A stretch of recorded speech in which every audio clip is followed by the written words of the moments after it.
I hope with these few points of mine, I've been able to convince you and not to confuse you that I prefer domiciliary care to care home.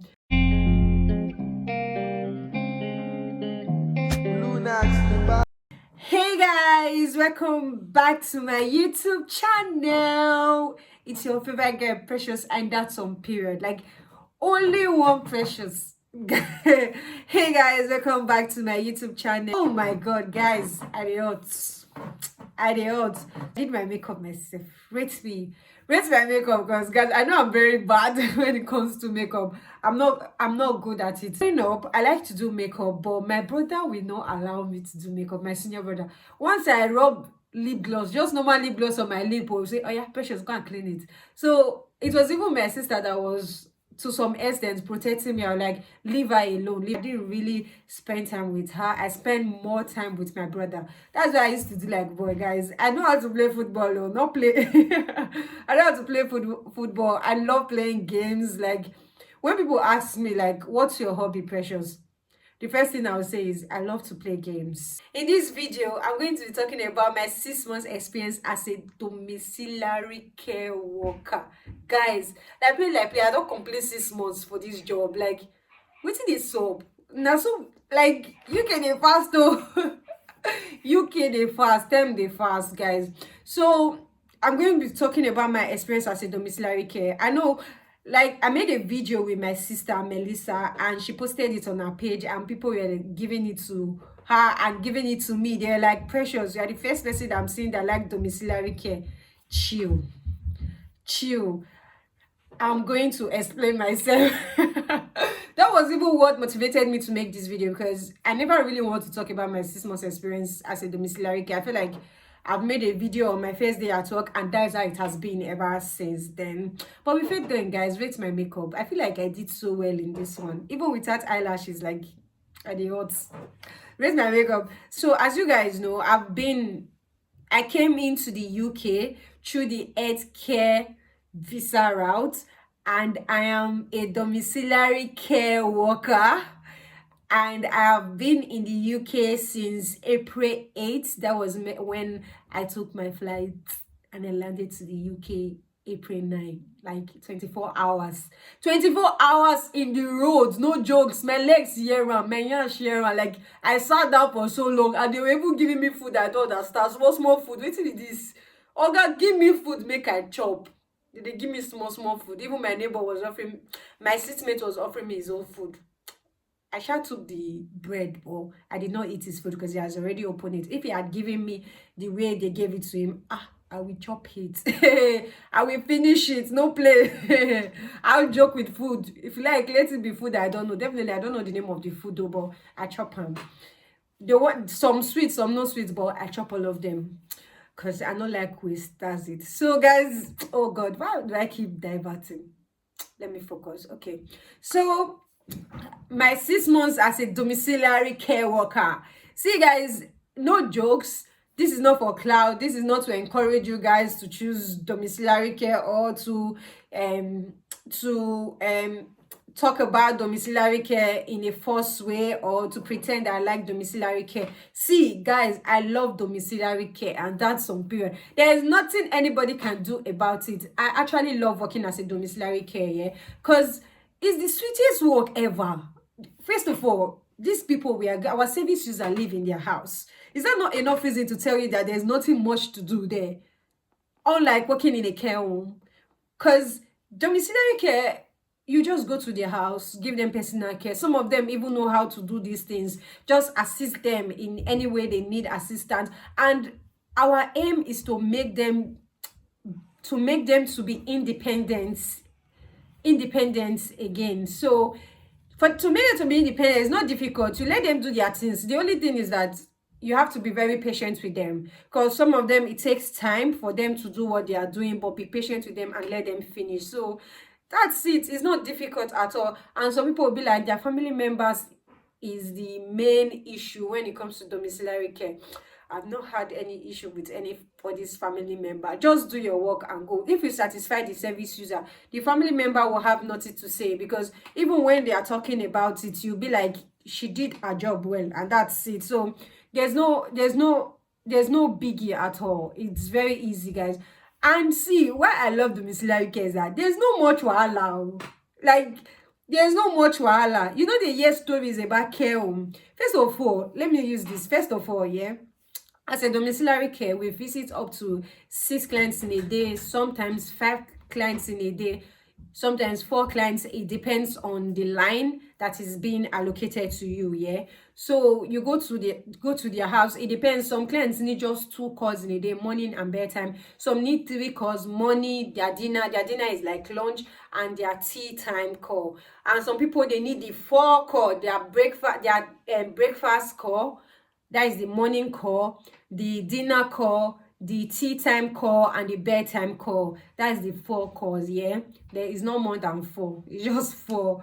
Yeah, so the part that is really a little bit difficult or stressful is the morning call, because if all the 6 clients or all the 5 clients or all the 4 clients you are visiting wants to have a shower or wants to take their bath, you have to assist all of them. And trust me, it's not easy.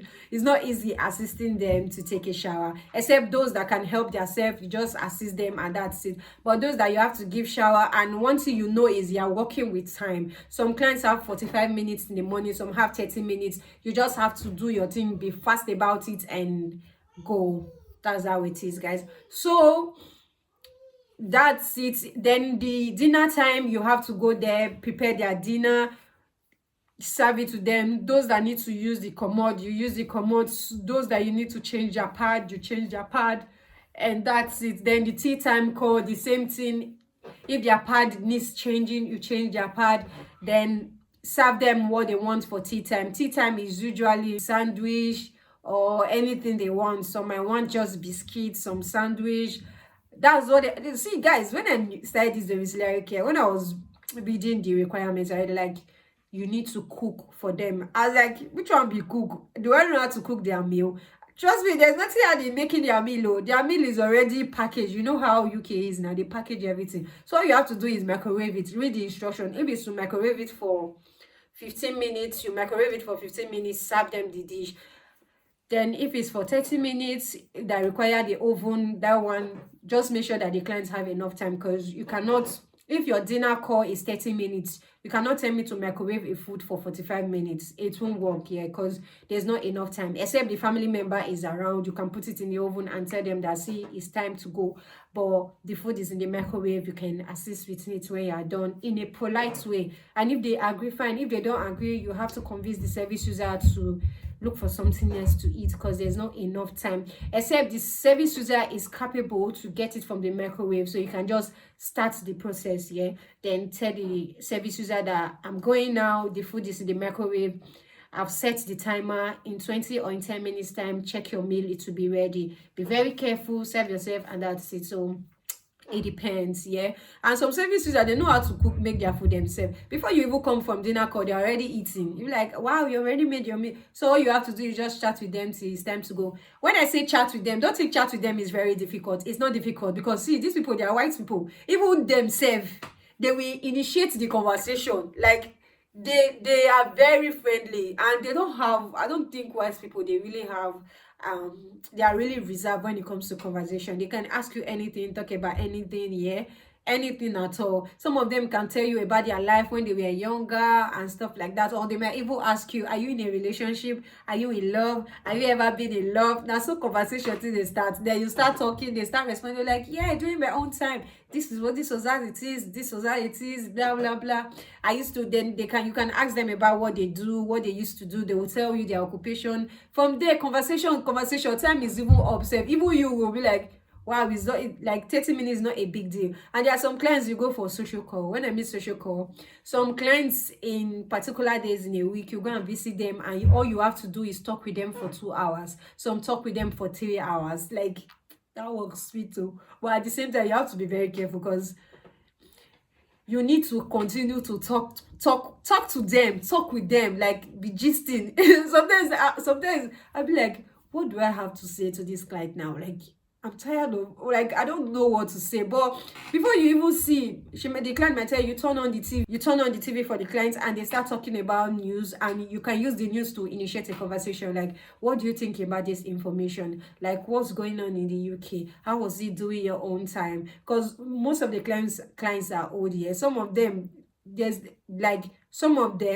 no all this technology we are seeing now, they don't have it during their own time. So that interests me a lot. I can bring this topic and ask them, how was it like without technology and stuff like that. And they start telling you, they're like, no, it's actually fine without cars. We had this, they explain this stuff, and they're like, most people walk, unlike these days you use your cars. There are a lot of cars everywhere.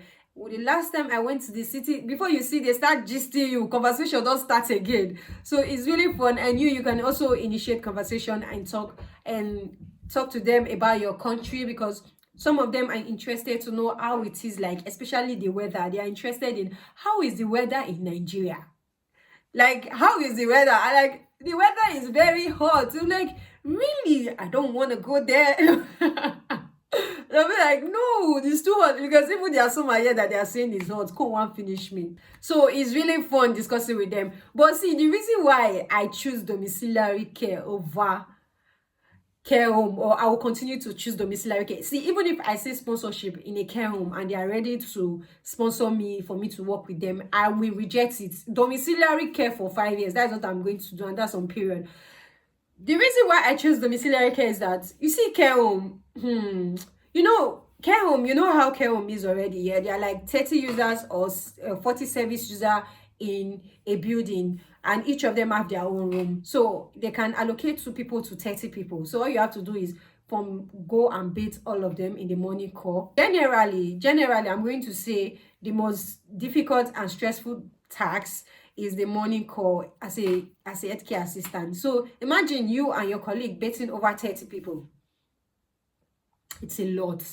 And you are bending down, you are standing up, you are bending down, you are standing up, because you are dressing them up. It's a lot, guys. It's a lot. So that's number 1 reason. And number 2 reason is that it's easier to get into trouble in a care home, because in a care home you are working for 12 hours. Imagine you are in a place for 12 hours. You will not know when you will say what you are not supposed to say. You don't know, especially when you are in Nigeria. You know where you are coming from.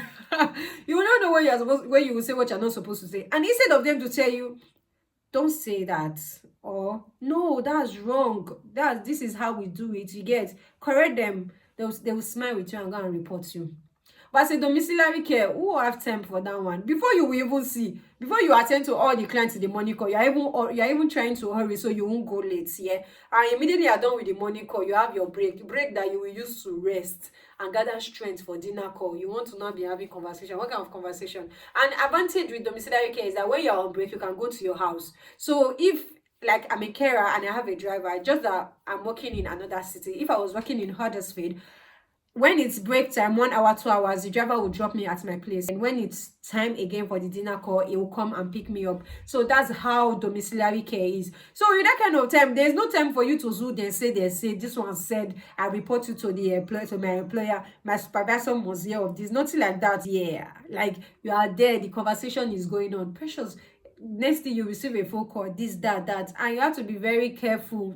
It's not easy. It's not easy, but there's no one that is not easy though. But me working as a domiciliary care, I feel like the chances of you getting into trouble is slim compared to working in a care home. But the only disadvantage about domiciliary care is that you don't get paid throughout the day. Yeah? You only get paid for the time you enter the client's house. And sometimes you have 2 hours break, sometimes you have 3 hours break. Is okay for me. But with care home, you make more money, but at the same time, you get into trouble quicker.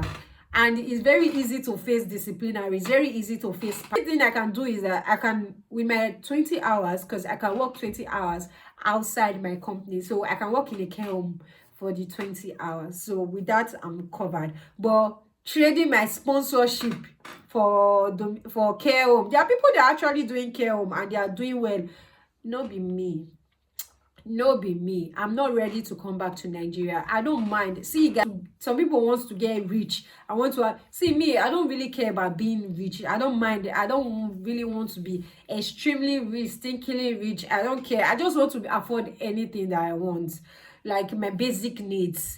So there are some people that want to have million billion. Congratulations, go and work in a care home so you can make more money, because people in care home actually earn more than us. And sometimes it actually varies for people in care home too to earn more than us, because as a domiciliary care, you can have you can also do what they call support worker. Even with the domiciliary care, there's also what they call living carers, and is in domiciliary care you meet all these things, you know, about living care and stuff like that. Living care is you go to the client's house, you spend, it depends on the client though. You go to a client's house and you spend 6 hours there, or you spend 5 hours there. Imagine going to a client's house, you spend 5 hours in this client's house, and you move to the next client's house, you spend about 3 hours, and you move to the other client's house, you spend all night.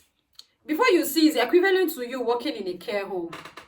Yes, and this one is not even stressful, because in the morning you give the person a wash. All you have to do is observe the person, always ask the person, like, what do you want? Are you okay? Are you comfortable?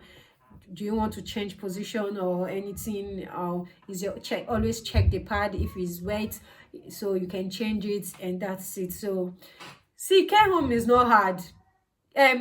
Domiciliary care is not hard. It's just that now una with the tear for money, not be the problem. And with domiciliary care, they pay you for mileage too.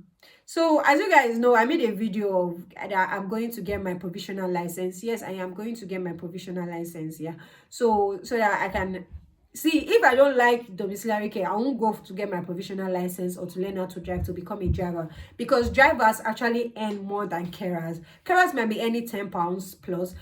Drivers will be earning £11 plus their mileage. They are earning more. You get, but domiciliary, but for carer, we don't earn that much compared to drivers. So I'm going to get my driving license so I can also switch to becoming a driver. See, if I don't like domiciliary care, I will not even think of becoming a driver. I will go and look for another way out. But I am willing, I want to furthermore in this domiciliary care thing. And guys, that's it for this video. If you have any question, you can ask on the comment section and I will talk about it. And for the meantime, thank you so much for watching. I hope with these few points of mine, I've been able to convince you and not to confuse you that I prefer domiciliary care to care home, period. So guys, thank you so much for watching. See you guys in my next video. Bye guys.